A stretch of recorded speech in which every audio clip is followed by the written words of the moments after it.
Ya, hola chicos, chicas, esta es la cápsula para preparar el examen de introducción a la física moderna.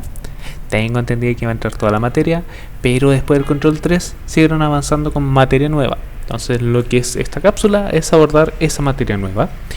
Entonces ya, ¿qué tenemos pendiente para el examen? Es el principio de incertidumbre de Heisenberg.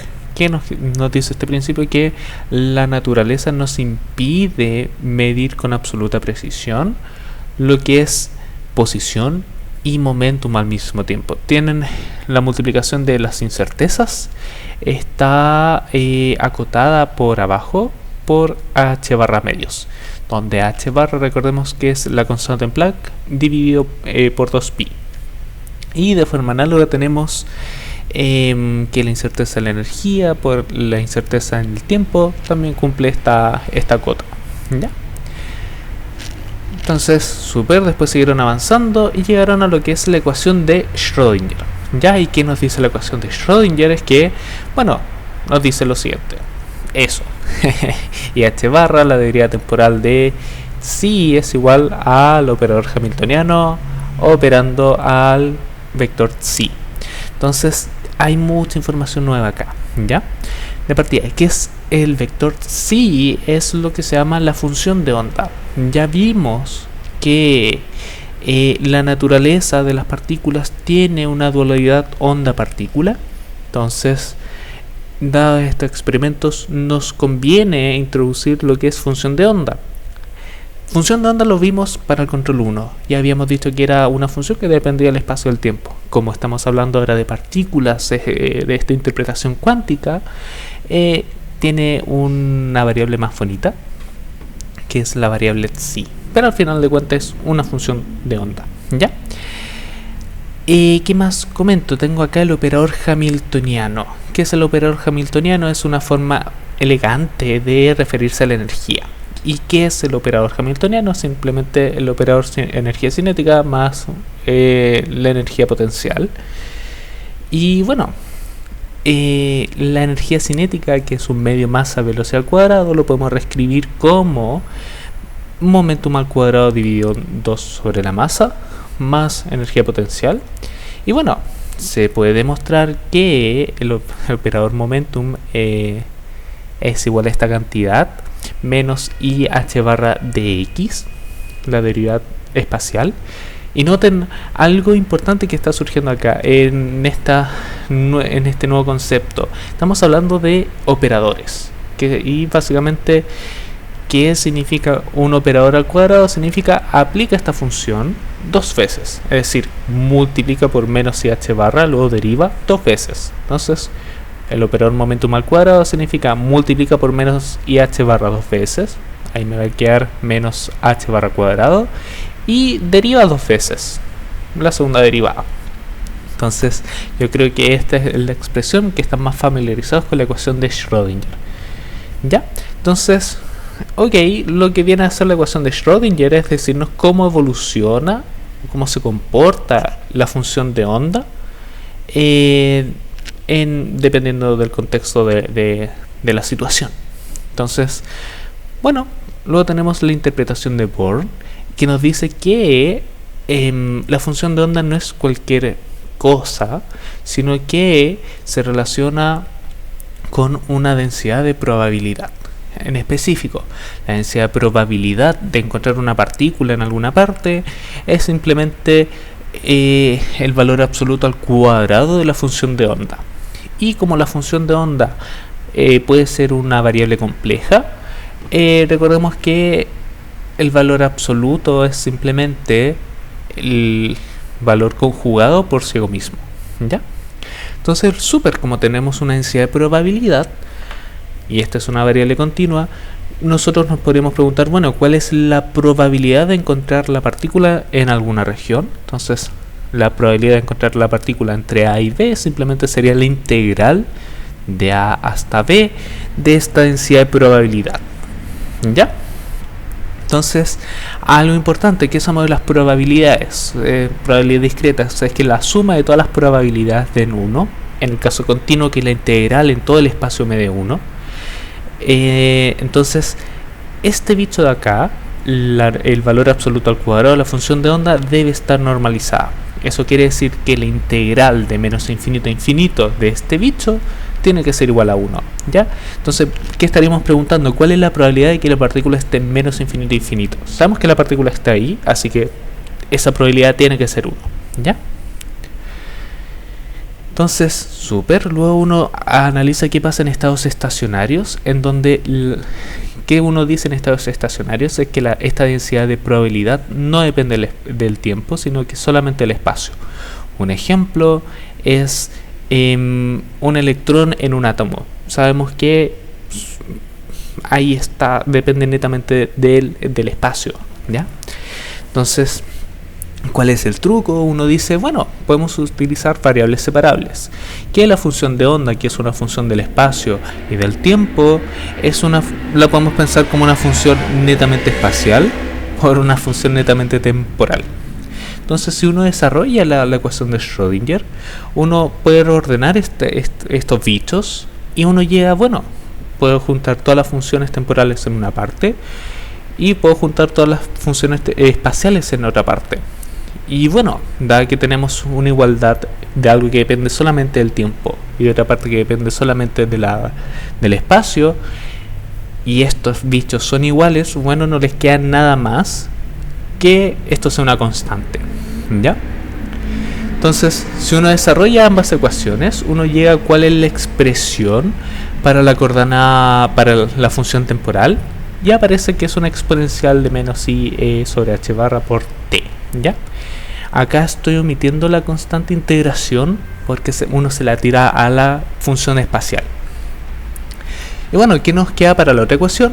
Bueno, que va a depender cómo resolverlo del contexto del problema, en específico de la función u, ya que es nuestra energía potencial y cómo esta se comporta espacialmente, ¿ya? El caso típico es el pozo de potencial, en que u es igual a ser en una cierta región, y etcétera. Entonces, por lo tanto, la función de onda se puede escribir como, bueno, la función espacial por la exponencial imaginaria, esta exponencial que hace la evolución temporal. Notemos que el valor absoluto al cuadrado de esta función de onda, si desarrollamos, bueno, nos queda la exponencial más i sobre h barra por t por el conjugado. Y noten que estas dos expresiones se cancelan. Entonces la densidad de probabilidad no va a depender del tiempo, sino que solo del espacio, que es lo que estamos construyendo.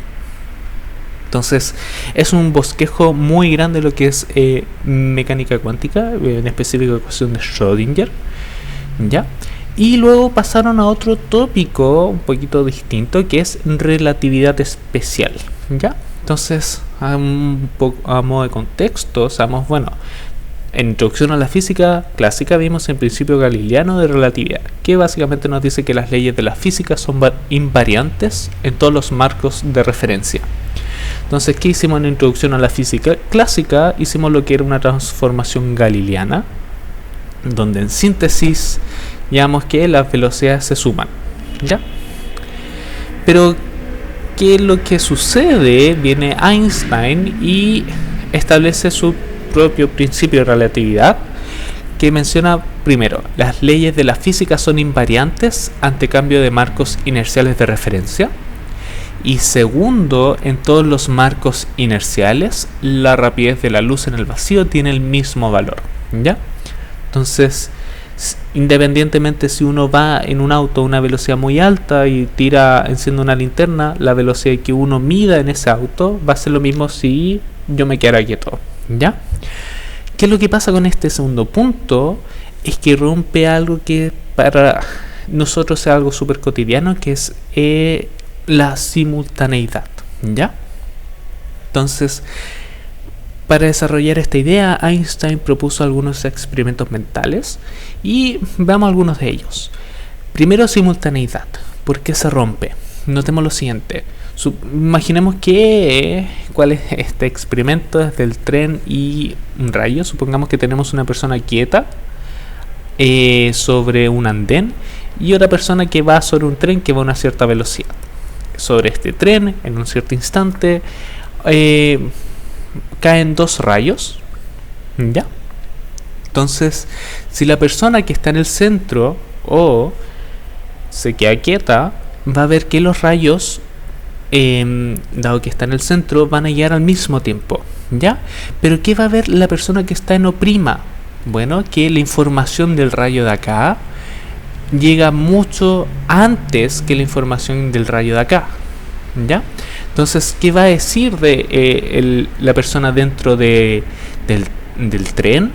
Es que, bueno, los rayos no llegaron de forma simultánea, sino que iban con un cierto desfase. Entonces, esto es lo que viene a romper el concepto de simultaneidad, ¿ya? El hecho de que ante una situación la persona que está quieta diga, bueno, los rayos llegaron a un tiempo igual, en cambio la persona que se está moviendo dice que los rayos llegan desfasados. Eso es lo que viene a romper este concepto de relatividad. Luego tenemos dilatación temporal. En específico, imaginemos que construimos un reloj a partir de dos espejos donde hacemos rebotar fotones. Entonces vamos a decir, bueno, que voy a marcar el tiempo como, bueno, que el fotón subió y bajó, es una unidad de tiempo, subió, bajó, otra unidad de tiempo, y así sucesivamente. Imaginemos que tenemos ese tipo de reloj.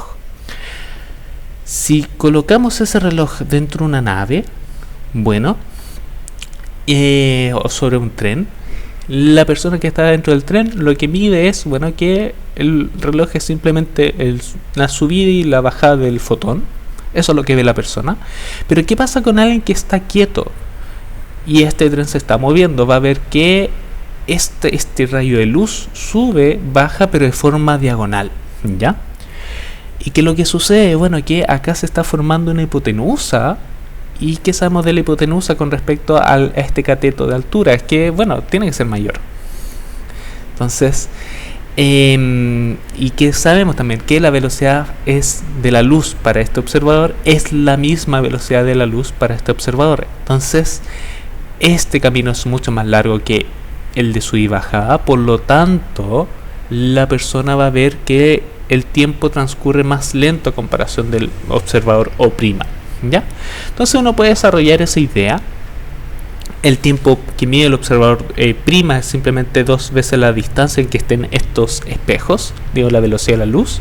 En cambio, el observador que está quieto lo que ve es el tiempo sería este camino más este camino dividido la velocidad de la luz. Y si uno desarrolla, uno llega a esta expresión, ¿ya? En donde el tiempo de la persona que está quieta es igual a este factor, que lo llamamos el factor de Lorentz, que se nota con una letra gamma, por T'. Notemos que este factor siempre es mayor o igual a 1. Por lo tanto, si el observador que está en el tren tiene un cierto tiempo, el observador que está quieto va a observar un tiempo mayor al asociado a O', ¿ya? Y sigamos con este experimento mental. En vez de un reloj, vamos a construir una regla con espejos, ¿ya? Básicamente es, tengo un rayo de luz, sé cuánto tiempo transcurre, cuál es la distancia.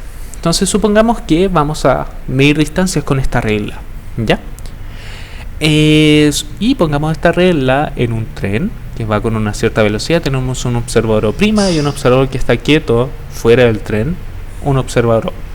Entonces, para O', el tiempo que transcurre de la luz es simplemente 2 veces el largo y de vuelta dio la velocidad de la luz.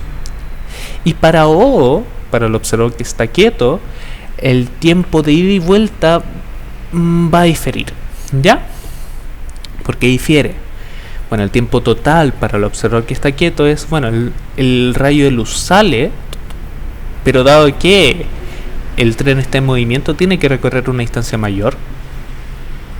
Eso. Y cuando el fotón, el rayo de luz, se devuelve, va a recorrer una distancia menor porque el otro espejo se acerca. Entonces uno encuentra una relación de cómo sería este tiempo total. Y dado que sabemos cómo transforma el tiempo entre estos dos observadores, uno llega, tras un desarrollo, que la longitud que mide la persona quieta está dado por esta expresión, 1 sobre lambda multiplicado por L', con L' es la distancia que mide el observador en movimiento. Como gamma, recordemos que es un factor que es mayor o igual a 1. ¿Qué quiere decir esto? Que es L' se está haciendo más chiquitito para el observador que está quieto, ¿ya?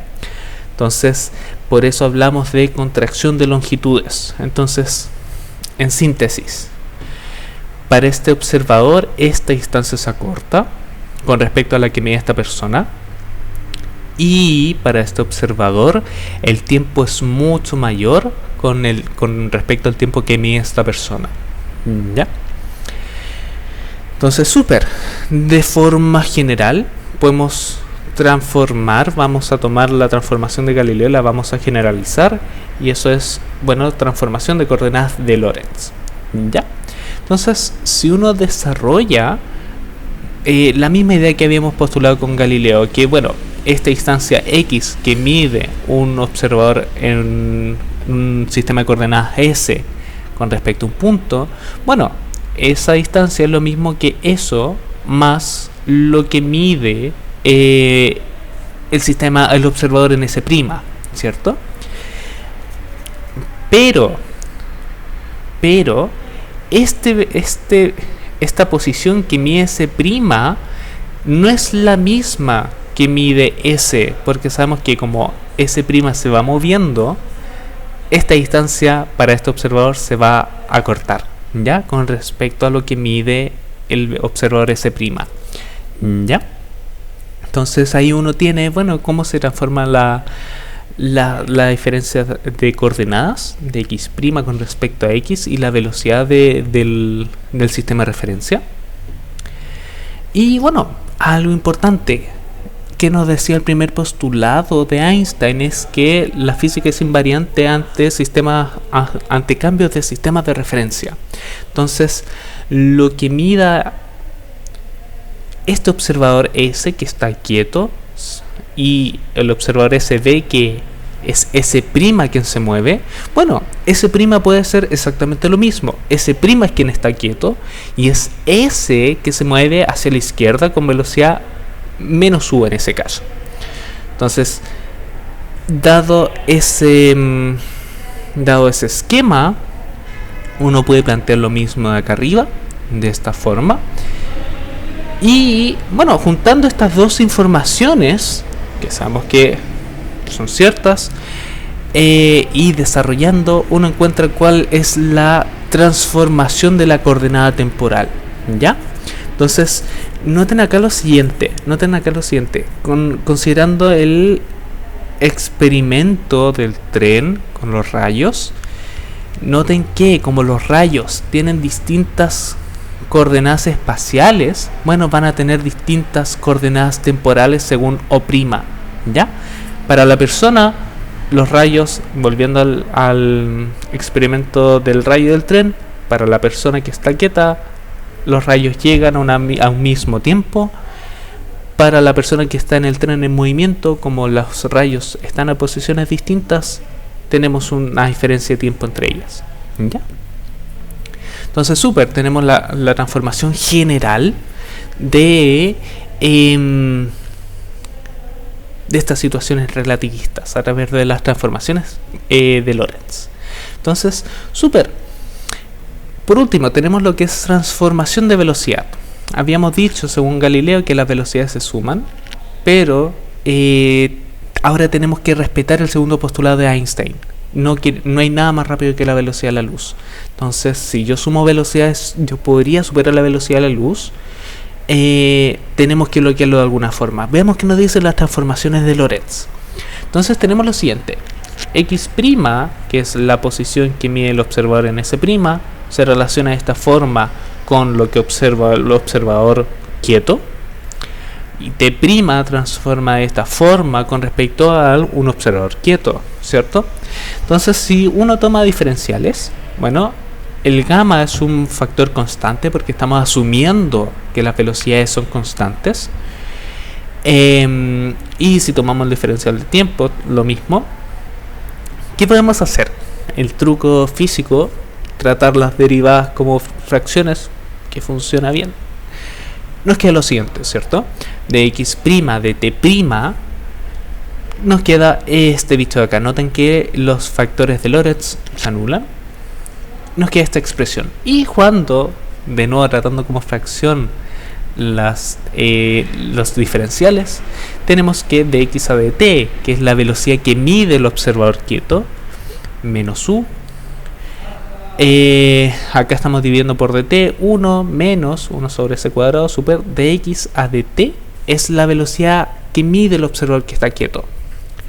Entonces tenemos esta expresión de acá, y esto es igual a, bueno, dx' de t'. ¿Qué es eso? Es la velocidad que observa el observador que está moviéndose, ¿ya? Y bueno, un detalle importante, tal cual como había mencionado un poquito más arriba, como no hay distinción entre S y S', es decir, para S se mueve con velocidad hacia la derecha, para S', S se mueve hacia la izquierda. Entonces es simplemente considerar el cambio de signo. Entonces la velocidad que mide X con respecto a X' se relaciona de estas formas. Ahora, bueno, el U ya no estaría yendo a la derecha, va a la izquierda, y por eso el cambio de signo como tal. Entonces, esto es un bosquejo bien rápido de lo que es la materia. Y es cosa de hacer harto ejercicio en específico para saber cuándo estamos refiriéndonos a un observador que está en movimiento, cuándo un observador está quieto, y no confundirse con los XX'. ¿Ya? Así que eso, chicos, chicas, dejo la cápsula hasta acá, y este PDF se los comparto. ¿Ya? Que estén muy muy bien y mucho éxito con el cierre de semestre.